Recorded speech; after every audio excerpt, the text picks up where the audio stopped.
नमस्कार दर्शक बंधु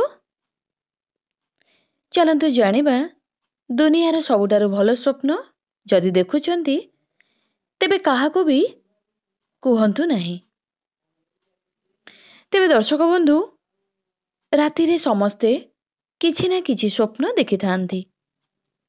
अलगा अलगा स्वप्न देखिबा सह अलगा अलगा जिनिस मध्य देखि थांती।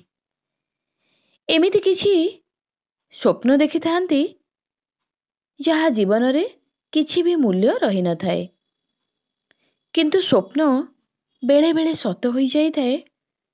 स्वप्न माध्यम रे आम जीवन रे अनेक प्रकारर संकेत देखिबाकू मिली थाए।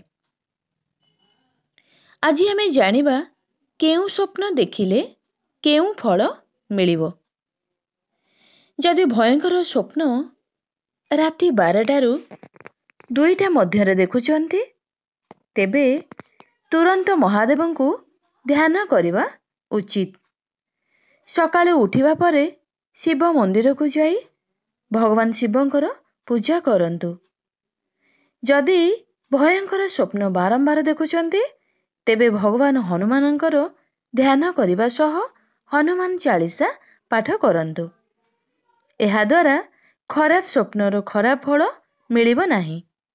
एही समय रे देखुथिबा स्वप्नर अर्थ किछि न थाए। राति 12 परे देखिथिबा स्वप्न पूरा हेबाकू 3 वर्ष लागि थाए बा किछि महत्व न थाए। राति 1 रु 2 मध्य देखिथिबा स्वप्नर फल 1 वर्ष मध्य फल प्राप्ति होई थाए। राति 3 रु 4 मध्य देखिथिबा स्वप्नर फल 6 मास भितरे मिली थाए। सकाळ 5 रु 6 मध्य देखिथिबा स्वप्न 3 वर्ष भितरे मिली थाए। सकाळ 5 रु 6 भितरे देखिथिबा स्वप्न 1 मास मध्य प्राप्ति होई थाए। एहा छडा दिन रे देखा जायतिबा स्वप्न को भूली जिबा भल होई थाए, कारण एहार किछि भी फल न थाए। एबे आसंतु जानिबा किछि विशेष स्वप्न एवं एहार फलाफल विषय रे। एक रे स्वप्न रे छोट छुआ को कोल रे देखिले एहार अर्थ आपणक जीवन रे शुभ समय आसीबा पई जाउछे। 2 रे स्वप्न रे जदि पारा देखुछंती तेबे आपणको भयंकर रु भयंकर रोगरु मुक्ति मिलिबार संकेत देई थाए।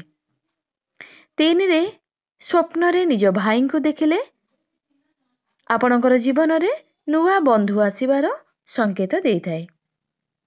4 रे स्वप्न रे निजर मृत्यु देखा गले एहार अर्थ आपणक जीवन रे खराब गुण को पछरे छाड़ी ओ रोगरु मुक्ति पाई आगु को बढ़िबे।